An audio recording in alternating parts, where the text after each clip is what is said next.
Я сильно уважаю рукастых мужиков, которые все умеют сами. У вас, возможно, есть такие знакомые, вот эти вот, у которых в кармане болтики, вот эти, знаете? У вас есть друг, который выебывается фонариком, типа, смотри нахуй. 7000 люминов, нахуй, ага.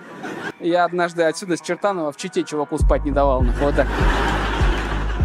Жесткие типы. При мне, у меня есть такой кореш, он при мне полез в щиток, его ебануло током, и он такой: ты смотри, какая капризная, ты смотри, какая капризная.